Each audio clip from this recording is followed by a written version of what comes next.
Você começa a navegar agora pelo Ondas Impressas, o seu podcast sobre o universo da impressão.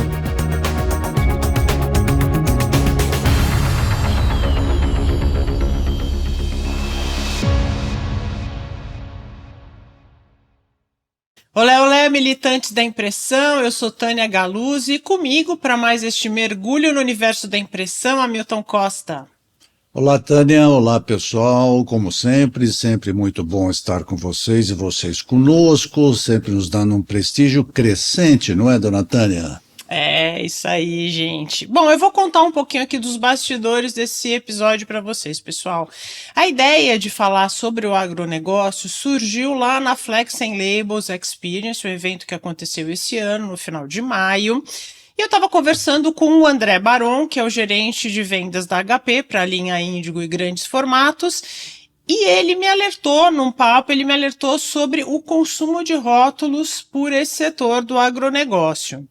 E aí a gente conversando, estava ali perto da gente, a Juliana e a Mariana da Maia Graf, e aí a gente começou a falar sobre rótulos bula. E eu já me interessei, já falei, gente, essa pauta é ótima.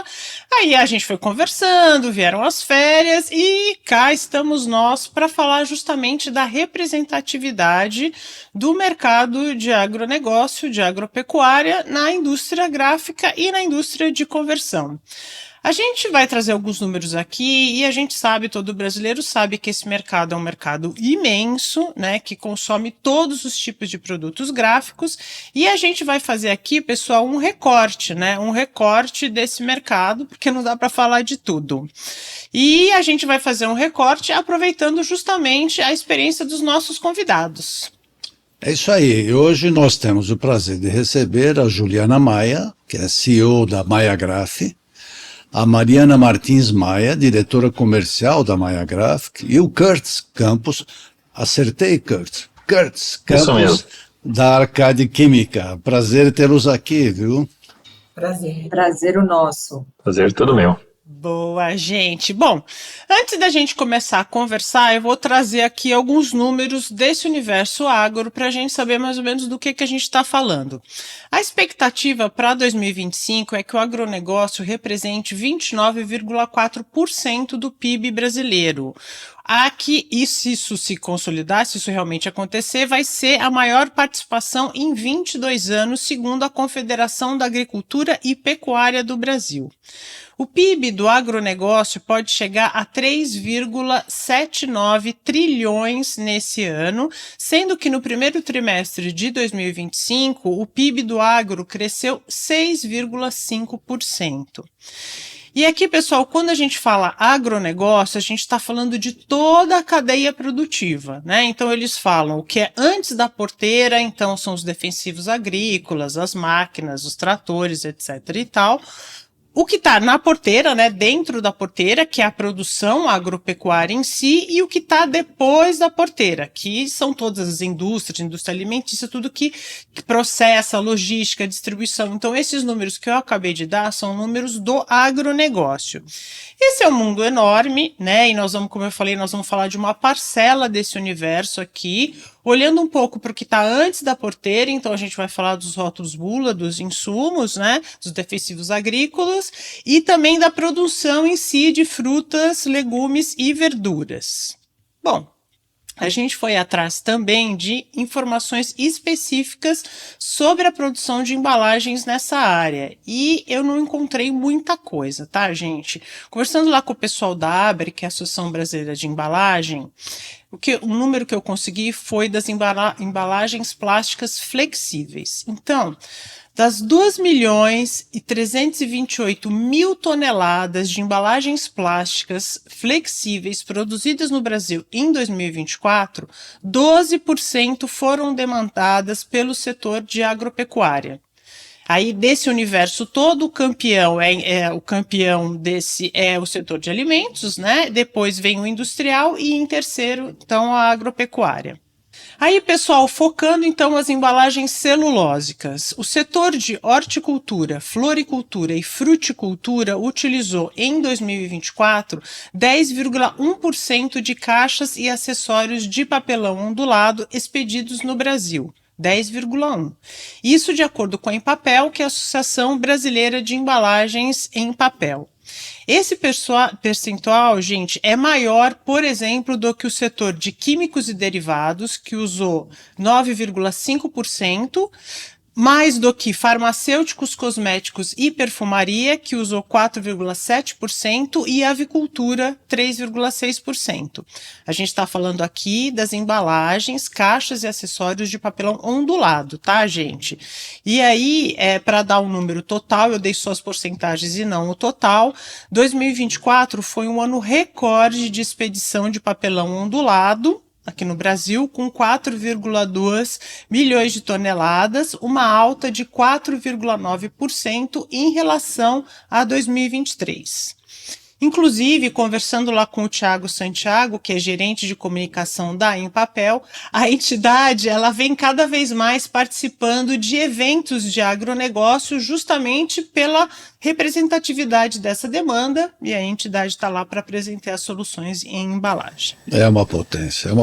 Não, o setor é uma potência. E, pessoal, por falar em papel, eu quero lembrar que a Blend Paper acaba de lançar um catálogo novo, o seu novo catálogo, que traz todas as linhas de papel da Blend Paper, né, que são os papéis especiais, coloridos na massa e texturizados, e esse catálogo, o objetivo dele é tornar ainda mais fácil a visualização dos papéis, né, para que a gente possa escolher o melhor papel para o trabalho da gente. O catálogo está disponível em todos os distribuidores da Blend Paper, e para achar o distribuidor mais perto de você é só entrar no site da Blend Paper. Bom, depois dessa longa introdução, dessa enxurrada de números, vamos para a nossa conversa. Eu vou pedir para a Juliana e para a Mariana falarem um pouco da Maiagraf, né? Eu sei que a Maiagraf está aí há mais de 40 anos no mercado, então se vocês puderem dar uma resumida no perfil da gráfica, vai ser ótimo. Então, a Maiagraf ela foi fundada em 1977 pelo meu pai e minha mãe. Meu pai já é falecido, então a Maiagraf ainda começou na época da tipografia, né? Olha e depois só. Nós migramos para offset. Então, até 2014, a Maiagraf foi uma empresa predominantemente offset, né? Impressão plana, e nós produzimos rótulos, planos, bulas, cartuchos e muito material promocional. Em 2014, nossos clientes de rótulo começaram a migrar para uma rotulagem automática. E foi quando a Maiagraf migrou para a flexografia. Então, em 2014, nós produzíamos os rótulos em flexografia. E em 2017, foi quando um cliente, mais para frente, acho que a Mariana fala um pouco, nos chamou para falar sobre rótulo bula. Então, 2017 que a gente entrou no mercado de agro. Isso. Mas até então nós produzimos rótulos e material promocional. Rótulos ainda naquela época era plano, né? Plano, até 2014 plano. Perfeito. E vocês estão aqui em São Paulo, capital, é isso? São Paulo, capital, aqui na região de Santo Amaro, né? Zona sul de São Paulo. Isso. Maravilha. Curtis, e você? Como é que você foi parar no agronegócio? E fale um pouquinho para a gente sobre a Arcade Química também. Claro, sem dúvida. Bom, primeiro, boa tarde, obrigado pelo convite, né? A Arcade Química é uma empresa relativamente nova, nós estamos no mercado desde 2020. Nós estamos situados na região de Paulínia, e aqui nós fazemos formulação e reprocesso, retrabalho de defensivos agrícolas. Então, a gente está dentro do agronegócio, do que começamos a falar aí de agronegócio. A gente vai falar de inseticidas, fungicidas e herbicidas, que aí são os químicos, né? Do agronegócio, eu basicamente estou ligado a essa cadeia, né? Eu também comecei minha carreira trabalhando com fertilizantes NPK.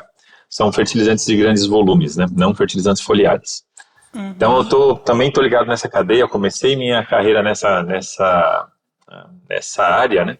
Sou engenheiro químico de formação, então passei por empresas como Vale, depois passei em empresas como Rodia, DSM, e hoje tenho minha própria empresa aí e resolvi ser empresário no Brasil, né? Coisa simples. Precisa coragem, bom, e aí mas você...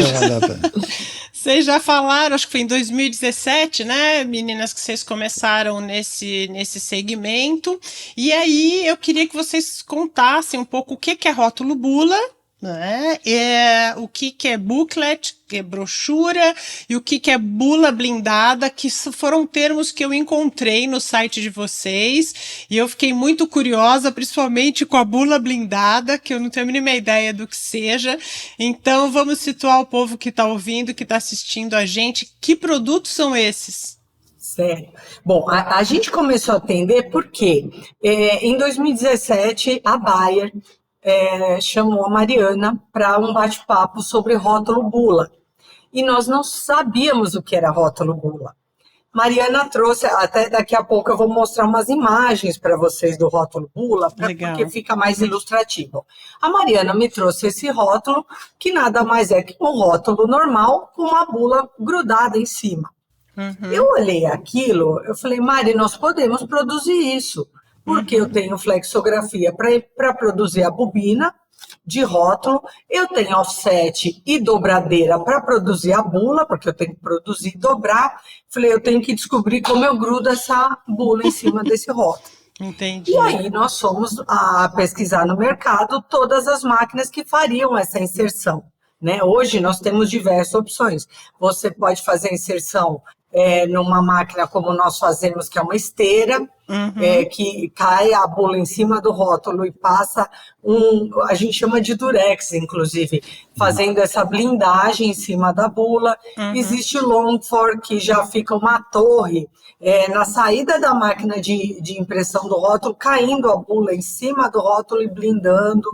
Existem diversas opções de máquinas para fazer essa blindagem.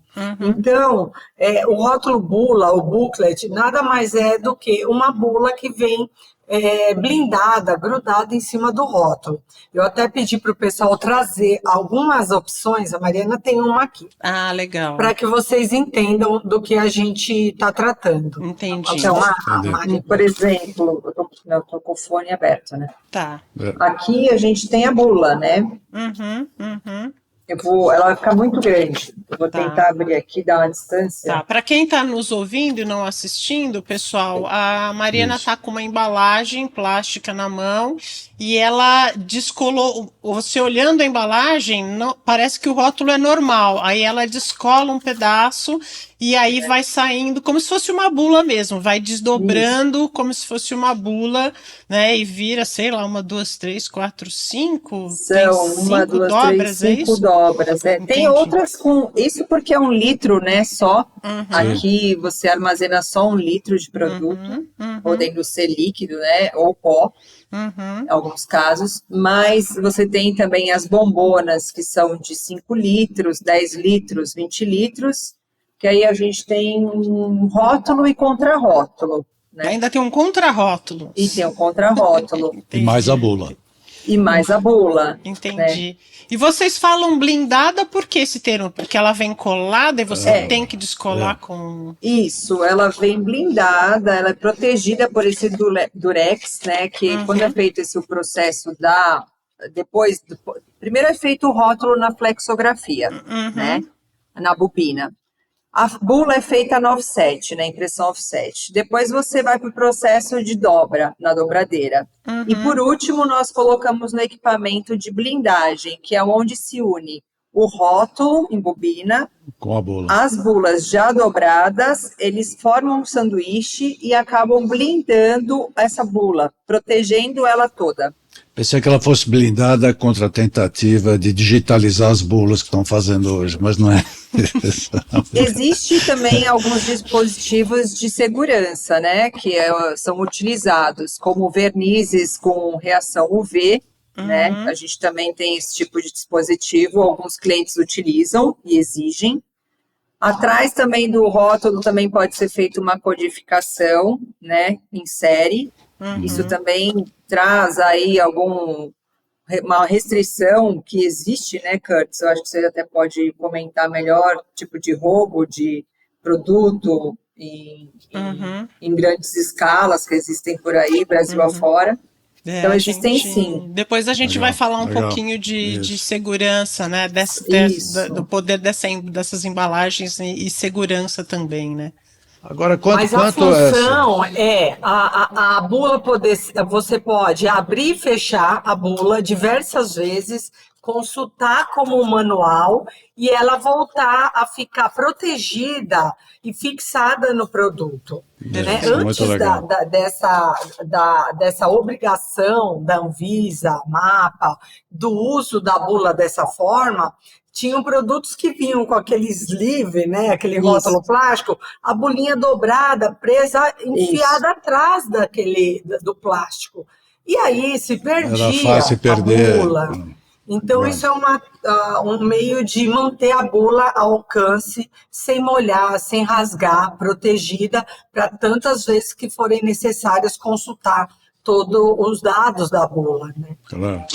Esse tipo que a Juliana está comentando ainda existe, ainda é bastante usual na área agrícola, mas para embalagens de produtos sólidos, aí a gente não está falando especificamente de produtos líquidos, né? Produtos líquidos em embalagens de 1 litro, 5, 10 ou 20 litros, ou inclusive galões maiores, isso aí é um uso.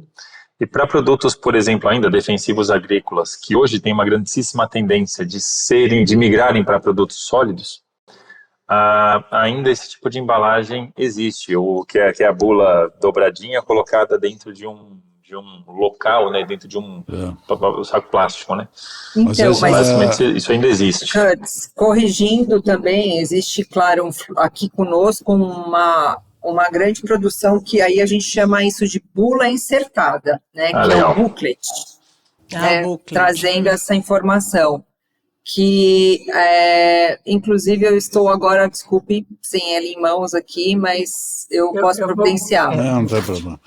Mas esse daí é utilizado nesse tipo de embalagem, quando você pega uma embalagem muito, assim, ó, por exemplo, essa embalagem, fazer propaganda maior, plástica, sabe, que vai o produto que você está falando sólido, aí eles utilizam bastante, né, essa bula pequenininha aqui, que é o booklet. Que vocês também produzem. Que também produzimos. E meninas, quanto essa área hoje representa do faturamento de vocês? Só para a gente ter uma ideia da participação dessa hoje, área em vocês. Em torno de 40% do nosso faturamento. Olha que legal. E aí vocês atendem outros segmentos, se vocês quiserem listar aí as outras áreas que vocês atendem?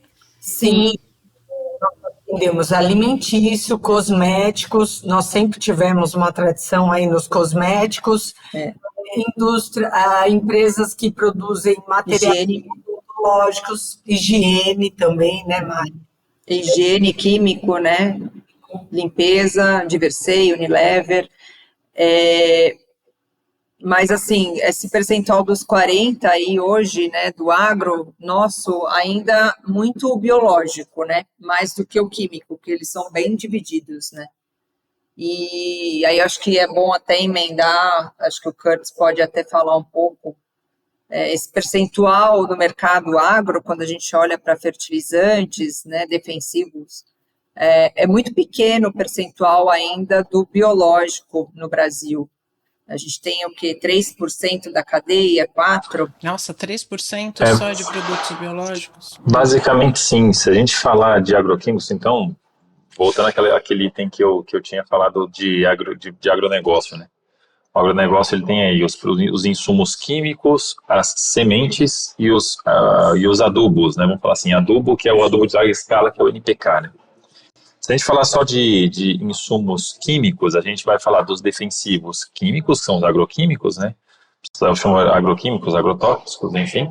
E tem uma parcela de produtos que são produtos biológicos, inclusive fertilizantes foliares, que eu coloco eles aqui também não coloco ele junto com fertilizante NPK, que é fertilizante de larga escala, né? Eles são produzidos também de forma muito similar a agroquímicos, mas os biológicos nesse mercado de agroquímicos, ele é uma representação muito baixa. Ainda tem uma representação praticamente 5%, em torno de 5%. Todo ano muda um pouquinho, né? E isso vem subindo, né? E o que a gente vai falar de biológicos, aí a gente está falando tanto de inseticidas biológicos, a gente pode falar também de produtos biológicos para o agronegócio, como, por exemplo, os fertilizantes. E a gente pode falar também de produtos biológicos, enfim, de várias formas, como inoculantes, enfim. Existem vários tipos de produtos biológicos que você pode usar, mas somando essa cadeia de biológicos, são 5% do mercado. 5% do mercado, apesar de ser um número relativamente pequeno, em volume, isso é uma quantidade muito grande, porque se a gente fala só de agronegócio, a gente fala de alguma coisa aí perto de 450 milhões de toneladas só de herbicidas. Herbicidas são 50% do volume. Então, nossa, isso, mas em que período? Isso aí em um ano. Em um ano. Isso em um ano. Então, assim, tudo que a gente fala de agronegócio, quando a gente vai falar de agronegócio, são volumes astronômicos. Absurdos, né? E 5% desse volume, 5% dessa quantidade, ainda assim, é uma quantidade absurda. A gente falando de 5% do mercado, né? Então, a gente fala aí de um biológico qualquer, de uma empresa, vamos falar líder de mercado, a gente está falando de 10, 12 milhões de litros, enfim, de biológicos, é muita coisa. É muita embalagem. Exato, é muita embalagem plástica, é muito adesivo, né? É muito papel. É muita impressão, isso é muito bom. É muita impressão. Aliás, Kurt, como é que é esse processo de desenvolvimento de embalagem na cadeia da agropecuária? Quer dizer, porque existe um interesse grande no desenvolvimento de embalagens para exportação, tá certo? Quer dizer, existe toda uma questão também voltada à sustentabilidade. Quer dizer, quais são os principais gargalos técnicos, né, que quem lida com esse mercado encontra? Bom, se eu for focar apenas no mercado que eu atuo, que eu estou falando de agroquímico, o agroquímico ele tem um cenário extremamente difícil para as empresas nacionais. Basicamente, 80% do que a gente consome de agroquímico no Brasil vem de um país, China. E, na realidade, o restante aí vem praticamente todo o restante da Índia e pulverizado de outros países relacionados a agroquímicos apenas, né? Então, vamos falar. 95% do mercado que a gente tem de defensivos agrícolas, isso é praticamente tudo feito fora do Brasil em relação a insumos técnicos. Então, vamos lá. Dentro do mercado de defensivos agrícolas, o que a gente diz? Que a gente pode importar o produto já formulado, a formulação pronta para aplicação no campo, ou a gente importa o produto técnico. O produto técnico ele vai ser formulado no Brasil, ele vai ser preparado no Brasil e envasado no Brasil. Aí sim, nesse caso, a gente está falando de uso de materiais de impressão e embalagens nacionais.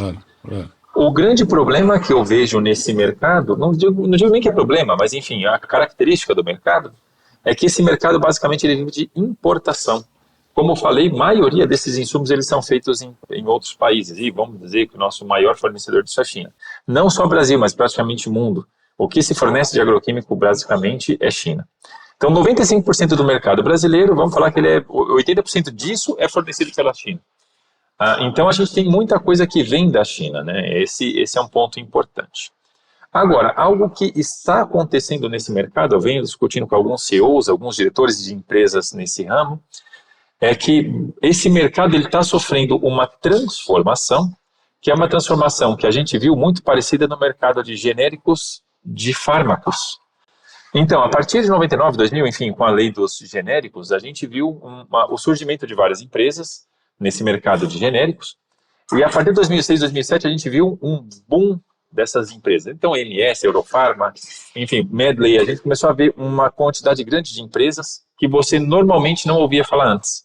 A gente só ouvia falar dos produtos de referência. No mercado de agroquímicos hoje, a minha percepção e a percepção de algumas pessoas com quem eu converso também, alguns CEOs, alguns diretores, como eu falei, é que esse mercado ele tem uma mudança, ele tem uma tendência de empresas que trabalham com produtos genéricos a aumentar os seus volumes de produção.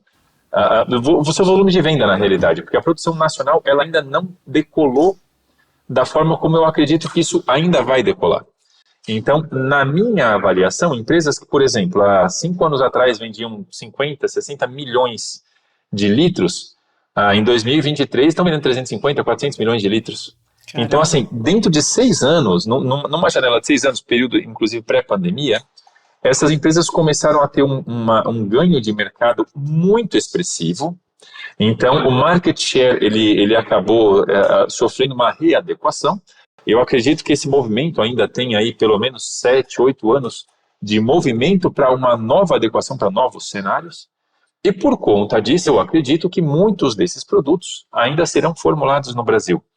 Ou seja, a gente ainda tem, na minha avaliação, grandes oportunidades para empresas no setor gráfico, no setor de embalagens. Também vamos falar de embalagens de papel, rótulos, bulas, embalagens plásticas, como é o caso dessa embalagem que a Mariana colocou, ou no caso de algumas embalagens, como a gente falou, de produto sólido, que a Mariana também mostrou aí. Então, existe um grandíssimo mercado de itens que eu acredito que ainda serão desenvolvidos no Brasil. Essa é a minha avaliação. Quer dizer, é uma tendência de crescimento dentro dessa área, né? Muito interessante. Ótimo. Na minha avaliação, sim.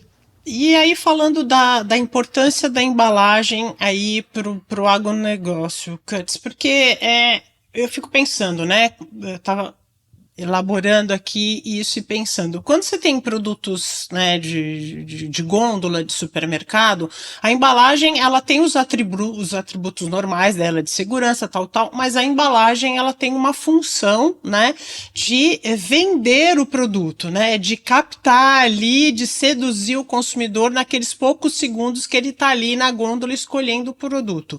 Quando a gente está falando, né, para esses produtos específicos, né, e não só estendendo aí, não só de rótulos e tudo, mas falando, por exemplo, de embalagens em papelão, para frutas e tal, elas têm, eu acho que uma outra função, né? Então, a preservação dos produtos numa embalagem de transporte e a segurança das informações, né? Num rótulo bula, por exemplo, eu acho que são atributos fundamentais, né? Eu acho que é diferente o papel, vamos dizer assim, da embalagem nesse mercado específico que a gente está falando, eu acho que é diferente, né? Então, eu estou certa?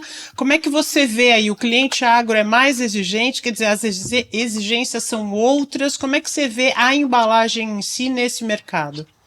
No caso de mercado de agroquímicos, especificamente, é um mercado extremamente regulado. Então, basicamente, tudo que a gente fala de embalagem segue alguma regulação / legislação.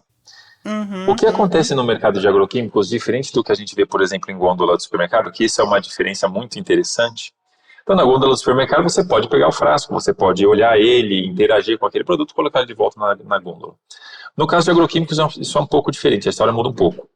Porque, no fim das contas, a principal função da embalagem é proteger o produto. Porque muitas das vezes, e vamos dizer assim, uma maioria esmagadora das vezes, o produto que está lá dentro, ele tem uma toxicidade alta. Então, porque o produto ele é concentrado. Então, a aplicação dele é uma outra coisa. Na aplicação, você vai usar 2%, 3%, dependendo do produto por hectare, então é uma forma de você aplicar aquele material. Mas o produto concentrado ele tem uma toxicidade muito grande. Então, na realidade, qualquer problema com vazamento, qualquer problema com escape desse produto da embalagem, isso, de forma regulatória, isso inviabiliza a venda do produto, de qualquer forma. Não, então, é um risco à vida, né? Representa, sei lá, são vários extremo riscos. Aí um risco à vida, vamos supor. A gente está falando de risco à vida. Diferente do produto de consumo, né? De produto de autoconsumo. Sem dúvida, sem dúvida. Então, risco ao meio ambiente, a gente está falando risco à vida aquática, enfim. Até perigo à saúde, né? A saúde de quem manuseia o produto, enfim. Então, a embalagem, ela tem a função primária dela, obviamente, seria resguardar o meio ambiente, a pessoa que está aplicando do próprio produto, porque o produto ele tem lá suas características tóxicas, né, e na maioria esmagadora das vezes quando a gente fala de agroquímicos. Mas também ele tem uma função de aplicação, então, a depender da embalagem que você usa, ela tem várias formas de o produto tem várias formas de ser aplicado, né? Então, por exemplo, na maioria esmagadora das vezes, o que o pessoal faz o pessoal recebe esse produto, eles despejam esse produto em tanques lá no campo, na ponta, no uso, ou são produtos sólidos que você também dispensa num tanque, você tem que agitar, enfim, fazer misturas desses produtos para você aplicar naqueles aplicadores, aquelas máquinas grandes, que são aqueles tubos que ficam grandes, né, pulverizando esse material, que são aqueles tratores de aplicação, enfim. Então, isso na realidade, a embalagem ela tem a função aí secundária, obviamente, de você conseguir usar esse produto no uso final, né? Que basicamente, como eu falei, são tanques e você tem que deixar esse produto disperso em água para você poder fazer a aplicação. Maioria das vezes é assim que a gente aplica defensivo, né? É óbvio que o produto ele vai ter características chamativas, porque o produto, obviamente, apesar de ele ter esse conteúdo, que não é um conteúdo agradável, vamos dizer assim, mas é um conteúdo que tem lá a sua função, mas ele também tem um papel assim, de você entregar um produto para o seu cliente que tem uma apresentação bacana, que você consiga também armazenar e identificar que aquele produto é um produto A, um produto B, um produto C, enfim. É um herbicida, é um inseticida, é um fungicida, ou uma mistura de herbicida com de vários herbicidas. Tem herbicida específico, tem herbicida de amplo espectro, enfim. São vários tipos de produto e, obviamente, a embalagem ela também ajuda a pessoa, o produtor que está aplicando esse produto na ponta, a reconhecer essas diferenças, né? Isso sim, isso existe na embalagem. Mas eu acho que menos a função estética e mais a função prática. Minha visão.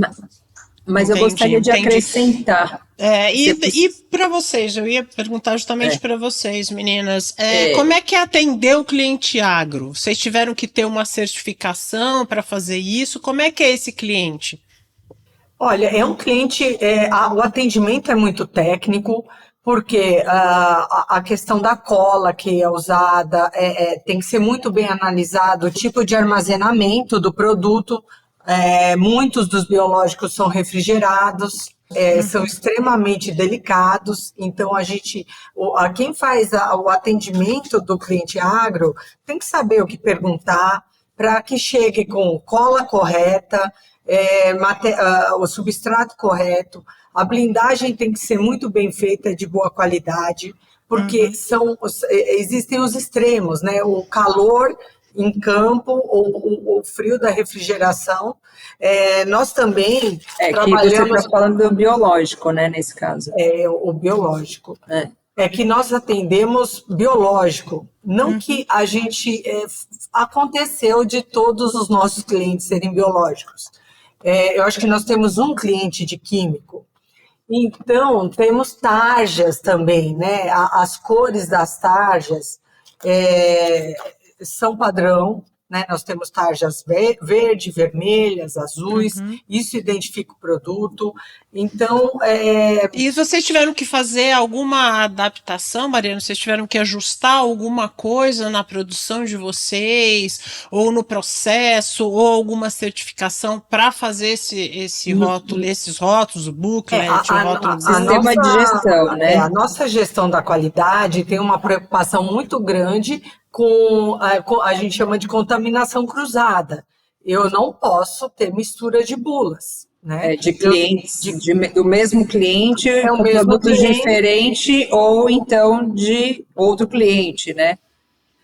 Porque a mesma preocupação farmacêutica. Exato. É uma preocupação da farmacêutica. Então, a setorização, a limpeza da área quando vai entrar com uma nova dobra de bula, isso é um cuidado muito sério na fábrica. Imagine que você olhando uma bula, pilhas de bula, todas são iguais. Agora, aqui você, de repente, tem uma volumetria de formulação que, se eu inverter, por exemplo, uma bula de 5 litros num produto de 1 litro e a formulação for feita incorretamente, eu destruo uma lavoura inteira. Tá ruim. Perdemos sua voz de novo. A nossa gestão da qualidade tem essa preocupação com as áreas de cruzamento de produto. De manuseio dessas bulas, inserção das bulas. É super sério. Não, eu imagino, a mesma preocupação que eu estava dizendo do fornecimento para a farmacêutica, como nós falamos, que tem toda uma gestão específica para isso, né? Agora, em termos de equipamentos, vocês tiveram que fazer adaptações, imagino eu, no acabamento, na área de acabamento, exatamente para fazer a inserção das bulas, etc. É um equipamento né, para inserção especificamente, né? Além do equipamento de inserção, as revisoras também são adaptadas por conta da bula ter essa altura. Então, o caminho, né, da bobina, no momento de uma revisão, a revisora também tem algumas adaptações para o rótulo bula, porque ele tem essa altura, ele pode ter o tensionamento é diferente. Então, sim, né, tanto na parte de acabamentos quanto de revisão, houveram adaptações. Entendi. E, Curtis, desses produtos que a gente está falando aqui hoje, e que inclusive a Mariana e a Juliana citaram, qual que você vê mais potencial, o maior potencial de crescimento? Bom, vamos lá. Na minha humilde opinião, eu ainda vejo um potencial muito grande de crescimento para produtos líquidos, né, que são as formulações que a gente chama no mercado agro EC, SC, SL, que são formulações líquidas, basicamente. Basicamente, o mercado que eu vejo de produtos de sólidos, né? Então, se a gente for falar do mercado de defensivo agrícola, né? Metade do volume de defensivos agrícolas, que a gente chama de defensivos agrícolas, a gente fala, são herbicidas. O restante são inseticidas, fungicidas, misturas, enfim, nematicidas e outros, hein? Então assim, o mercado em termos de volume, ele é assim. Porém, os herbicidas, nos últimos 4, 5 anos, a gente teve uma grandíssima mudança, uma forte mudança, de produtos que vieram com formulações sólidas, formulações líquidas para formulações sólidas. Então, se eu pegar todo o mercado de herbicidas, só para você ter uma ideia também, isso é importante dizer, de todo o mercado do agronegócio, que é um mercado gigante, como a gente tinha falado, metade do volume são herbicidas, e desses herbicidas, 50% deles, 55% na realidade, é glifosato, que é o que se aplica em lavoura, que é um herbicida específico, né? Um tipo de herbicida, né? Uma molécula. Desses 55% desse volume gigantesco que eu estou falando, ele já é produto sólido. Então, basicamente, esses produtos são importados da China ou da Índia, já nessa formulação sólida. Por quê? Porque isso é muito mais barato. Quando você faz o transporte, você transporta o produto concentrado. Então, no fim das contas, as formulações sólidas, principalmente mercado China, vem tudo pronto. Então, eu acredito que tem muito pouco espaço para crescimento disso no Brasil. Existem algumas empresas aqui no Brasil que fazem formulações sólidas, mas isso não é regra. Assim, é muito pouco ainda que se formula no Brasil comparado com o mercado todo, né? Agora, as outras formulações líquidas, aí a história é outra. Porque, como eu disse, como existe uma tendência de entrada de outras empresas nesse mercado, e isso já tem uma tendência grande, que já vem acontecendo nos últimos 4, 5 anos, eu vejo que tem uma tendência de crescimento para formulações líquidas. Então, principalmente formulações de 5 e 10 litros, são formulações que eu acredito que serão os carros-chefes de crescimento das empresas nos próximos 5 anos. Essa é a minha leitura, né? E aí a oportunidade para rótulo bula, aí pensando no produto gráfico, diga, hoje todo esse volume que o Curtis diz, que vem pronto da China, ele já vem rotulado para nós. Já vem rotulado. Entendi. Isso já vem rotulado. Então, a fatia está aí, nessa próxima oportunidade. E né? nessa oportunidade, o maior uso são os rótulos bula mesmo, esse formato que vocês apresentaram aqui, né? Estava querendo entender, né? Sim, porque o rótulo bula, ele é mandatório hoje para esses produtos que são os agroquímicos, né? Para biológicos, aí isso é uma história, uma novela grande. Preocupante, que eu acho que a gente vai falar aí nas próximas perguntas. Isso é uma novela. Mas, se a gente for ver tamanho de mercado e tendências de produtos que, na minha avaliação, ainda serão produzidos no Brasil, que são as formulações líquidas, por uma série de razões em termos de produtos técnicos que são importados, como são importados, o tipo de produto que é vendido ainda no Brasil. Então, a minha avaliação é que ainda existe um caminho muito grande, muito bom para esse tipo de formulação no Brasil, formulação líquida. Então, para mim, aí existe um nicho de mercado. Então, como o biológico ainda é 5% de mercado, e eu acredito que não vai ser uma onda tão grande, biológico, na minha avaliação, não vai ser, por exemplo, 50% de mercado daqui a 5 anos. Minha avaliação, pode ser que seja errado, claro, é só uma conjectura, mas na minha avaliação, considerando os itens que eu conheço do agronegócio, para mim ainda tem um mercado que vai crescer 5, 7, 8, mas não muito mais que 10%, minha avaliação. Então, se a gente for falar de 10% do mercado contra 90% do mercado, eu acredito que precisa ser olhado os 90% de mercado. Desses 90%, acredito eu, que pelo menos 40% do mercado ainda são formulações líquidas. Então, tem muito espaço ainda para serem formulados produtos no Brasil.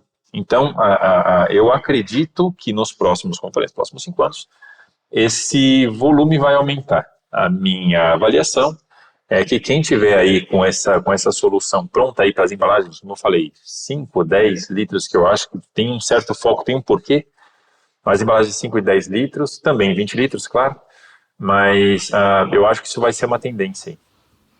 E olhando as embalagens que são usadas lá fora, ou novas tendências dessas embalagens, vocês veem algo diferenciado que ainda não está sendo usado aqui, que poderia ser aproveitado aqui, ou segue o mesmo padrão, sem grandes modificações? Pode fazer. Bom, não sei, mas eu pelo menos observo pelo lado do biológico, que eu acho que é mais seguro, a gente vê muita embalagem flexível já, né? Os stand-up pouches. Sim. E já estão migrando. Eles estão migrando. O que aconteceu agora em 2025, o defensivo agrícola biológico está sendo desobrigado ao uso da bula. Então, alguns clientes eliminaram a bula e colocaram QR Code. Isso é preocupante. Aquela brincadeira que eu fiz do blindado no começo. Tá certo? Entende? Então, alguns já estão usando o stand-up pouch com o QR Code e as demais informações impressas direto no pouch. Isso já elimina o uso do rótulo bula. Isso é a controvérsia que eu falei que isso vai ser uma novela e uma grandíssima discussão, é a seguinte: imagina que você está em Santo Antônio dos Parintins ou em, sei lá, numa cidade extremamente nos confins de Lucas do Rio Verde, Mato Grosso, ou você está, sei lá, nos confins de Luiz Eduardo Magalhães, na Bahia, e qual é o seu acesso à internet e celular para você colocar um QR Code e olhar exatamente o que você vai fazer na hora da aplicação. Esse é o mesmo ponto do farmacêutico, né? Isso. Obrigada, Curtis, porque isso... É a mesma luta. E a Abigraf discute e tenta, né, trazer uma luta já de algum tempo. Porque existe aí, é o que a gente sempre fala, a falta de acesso à internet, dificuldades com a tecnologia, seja por questões... Não, e a praticidade, gente. Imagina, você a ali operação... na lavoura com o celular e mexendo com produto químico e o celular, mesmo que seja biológico. Quem pensou nisso não pensou, mas nem um pouco, na operacionalidade da coisa que ela está propondo. Porque uma coisa é você estar sentado no seu sofá e você fala assim, vou levantar e vou até o micro-ondas fazer uma pipoca. E a receita da pipoca está no QR Code. Isso é uma coisa, então você tem uma pipoca, um celular dentro da sua casa. Outra coisa é você estar na frente de um tanque de 15 mil litros, né, cheio d'água, para fazer a formulação para aplicar na tua lavoura e falar assim, não, mas espera aí, deixa eu pegar o celular agora, né, que eu acabei de pegar aqui e trazer 5 palhas de produto. Para ler a bula num celular pequeno. O Curtis, o pessoal aqui não chegou ainda no nível que os Estados Unidos têm, né? Que a gente pode até saber que lá nas lavouras de lá eles podem até ter uma tela plana lá do lado, na formulação, Starlink para todo lado. Aí a gente vai chegar em dois cenários, né? Porque no fim das contas, assim, a gente vai falar que no Brasil, por exemplo, a gente tem uma grandíssima capacidade tecnológica em algumas lavouras grandes, em algumas empresas, mas já são empresas grandes, né?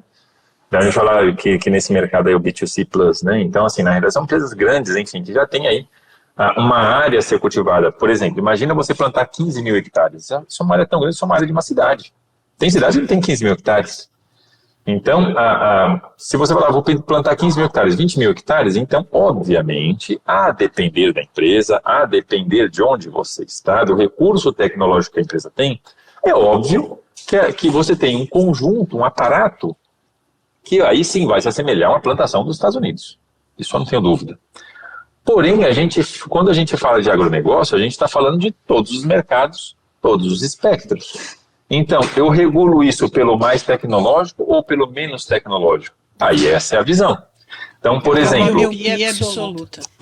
Então, assim, isso é um item que, de novo, gera discussão.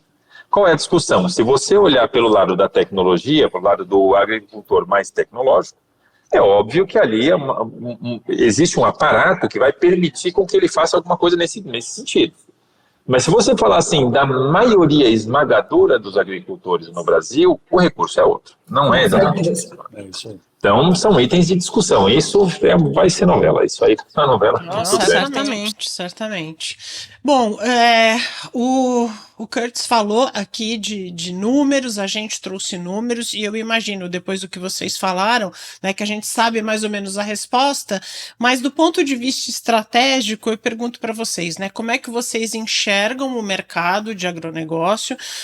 Vocês comentaram que hoje 40% da receita da Maiagraf vem dessa área. Eu queria saber se vocês estão confortáveis com esse número, vocês querem crescer nesse segmento. E a pergunta para vocês duas vale a pena continuar investindo nesse segmento do agronegócio?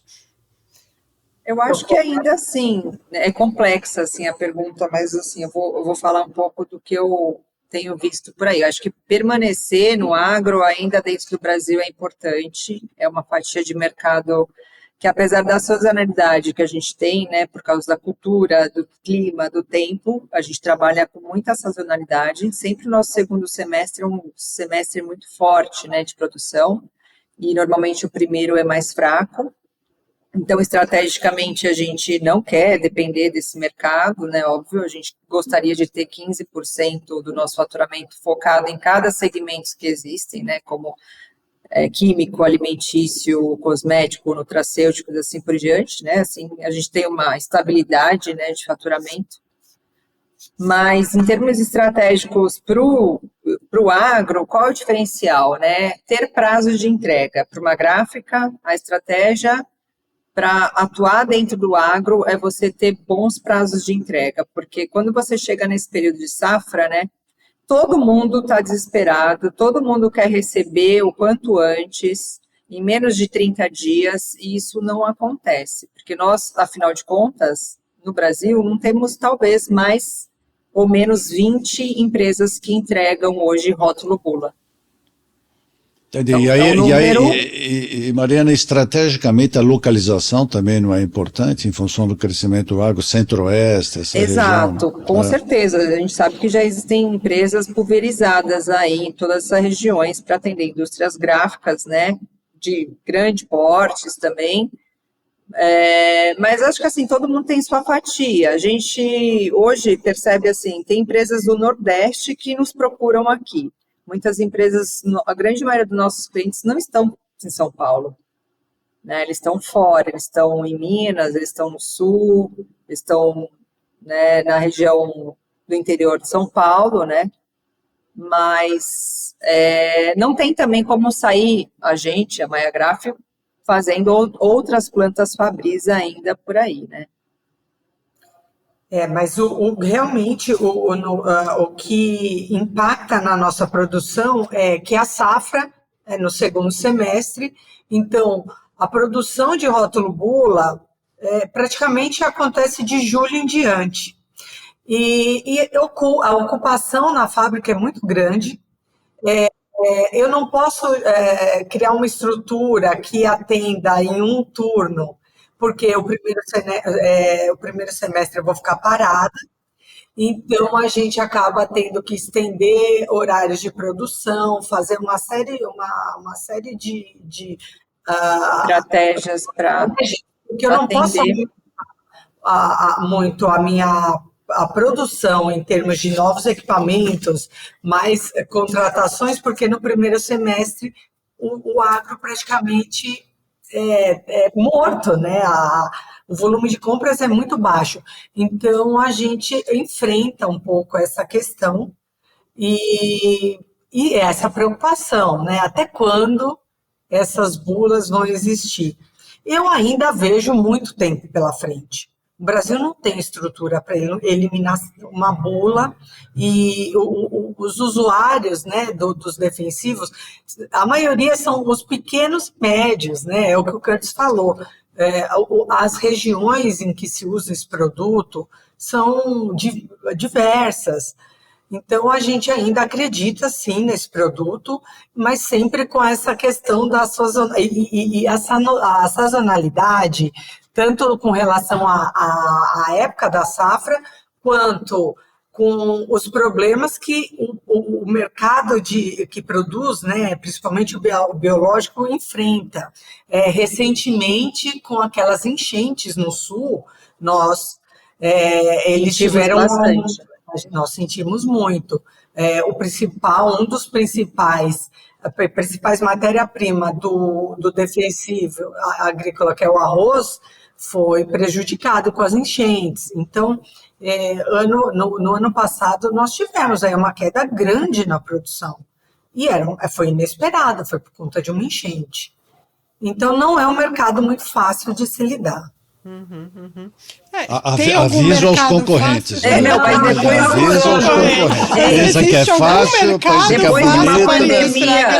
Depois de uma pandemia, é o que temos a dizer. É isso. Sobre agronegócio e sobre visão, assim, é óbvio que eu vou ter algumas ressalvas e tem alguns dados que eles são interessantes. Então, por exemplo, o Brasil saiu de 58 milhões, se não me engano, de hectares de área plantada na safra 16-17 para 81 milhões de hectares de área plantada, aí falando de milho e soja, né? Para 2025. Então, assim, houve um aumento, eu não estou falando que houve desmatamento, tá? Porque numa área, ou você faz pasto, ou você faz, enfim, você pode manejar várias outras culturas, várias coisas, enfim. Mas a área plantada de milho e soja cresceu absurdamente. A gente passou recentemente em volumes de grãos, commodities, né? Os Estados Unidos, que é o maior produtor do mundo de grãos. Então, o Brasil não é um player desprezível em relação ao mercado agrícola. O grande ponto que a gente tem que tomar cuidado é, como elas já falaram aí, a sazonalidade. E a sazonalidade, ela vem para todo mundo da cadeia. Então, basicamente, quem trabalha com os defensivos químicos, ou, enfim, biológicos que seja, né? Cada um, claro, com o seu nicho. Tem nicho de mercado, por exemplo, que é mais extenso ao longo do ano, tem uns que são mais focados, mas os agroquímicos, eles são focados no segundo semestre, sem dúvida zero. E isso vai acontecer. Então, até mais ou menos final de dezembro, começo de janeiro, ainda vai ter alguma coisa, algum volume para ser formulado. Começa aí em meados de maio, junho, né? Começa a tracionar maio para junho, enfim. Mas o primeiro semestre, realmente, são aí 2 quartos do ano aí que você praticamente não faz muita coisa, né? O grande ponto, o que eu vejo, como eu falei, existe na minha avaliação uma avenida enorme de crescimento para formulação de produtos no Brasil. Essa é a avenida, inclusive, essa é a minha aposta da Arcádia Química. Porém, a gente tem que entender que isso acontece com muita força no segundo semestre. Então, como as meninas falaram, né? Você tem mercados que você precisa atender ao longo do ano de forma regular, mercado de alimentos, mercado de cosméticos, enfim, que ele tem ali um consumo mais ou menos regular, né? E você tem um consumo do agronegócio que ele é extremamente grande e é focado num período. Como fazer isso, como lidar com isso, né? Aí cada um tem uma estratégia. Eu fico pensando nas gráficas editoriais e que lidam com PNLD, né, Hamilton? Você conhece pouco isso, bastante, né? Isso, é a mesma coisa. E elas trabalham 3 meses por ano, principalmente, enfim. Bom, mas eu acho que deu uma visão geral, né, Tânia? É isso. Gente, super obrigada pela participação de vocês. Obrigada, Juliana, Mariana, Curtis. A gente aprendeu um bocado aqui. Nós estamos aqui ouvindo. Exato, entendendo o aprendemos um mercado, monte aqui. O Kurtz é uma fonte de conhecimento, por isso que a gente... É um banco de dados do lado. E aí, semana passada, não foi? Retrasada, que nós fomos na Andave, Kurtz? Na Andave, Sim, foi exato. retrasada, né? Foi retrasado. A Andave é um congresso muito importante anual que acontece aqui em São Paulo, no Expo Transamérica. Está muito próximo aqui da Maia Graf, inclusive, todo ano eu vou, né? E é muito bom, porque a gente faz praticamente B2B, né, Kurtz? Tudo que acontece Sim. lá. Então, É um evento da área de agro, é isso? De defensivo. Exato, de defensivos. Né? De defensivos. É uma feira muito bacana e eu acho que para quem é do setor, essa feira é praticamente indispensável. Maravilha. Gente, super obrigada pela participação de vocês. Obrigada Obrigado, mesmo. meninas. Permita-me chamá-las de meninas. Claro, com o maior gosto. Falar em meninas, eu posso só fazer um gancho e convidar todas as mulheres da indústria gráfica e os homens também para o segundo fórum do Mulheres de Impressão, agora dia 25 e 26 de setembro em João Pessoa. Estaremos lá. Estará, Tânia, não estarei, também estará. Olha, esse ano, Hamilton, o coquetel também está aberto para os homens participarem. Ano passado também estava, mas eu já falei, não pode ser discriminatório. Não pode. Então, eu espero vocês. E agradeço o apoio de vocês também aí com o nosso movimento.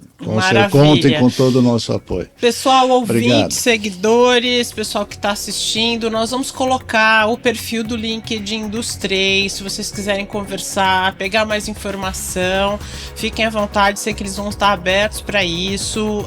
Os números que eu citei aqui eu vou colocar no descritivo também. Se eles tiverem algum outro material, vai estar aqui também para vocês se aprofundarem um pouco mais nesse tema.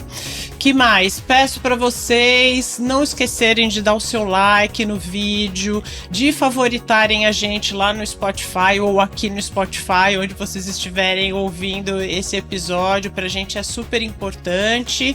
E também eu contei um pouquinho aquela história no começo, gente, de como nasceu esse episódio, para estimular vocês a sugerirem temas aqui pra gente, sabe? A indústria de impressão, ela tá em todos os lugares, em tudo, em toda a nossa vida tem impressão, e eu e o Hamilton estamos sempre de antena ligada para trazer as novidades, para achar assuntos interessantes que possam contribuir para o dia a dia de vocês, das suas empresas.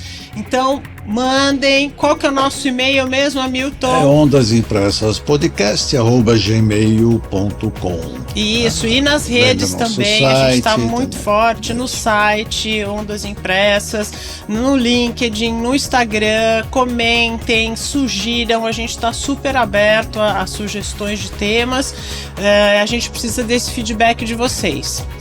Feito, Hamilton. É isso aí, um grande abraço a todos, beijão, Tânia, abração para vocês, obrigado pela presença e seguimos. Joia, é isso aí, pessoal. Até o próximo episódio.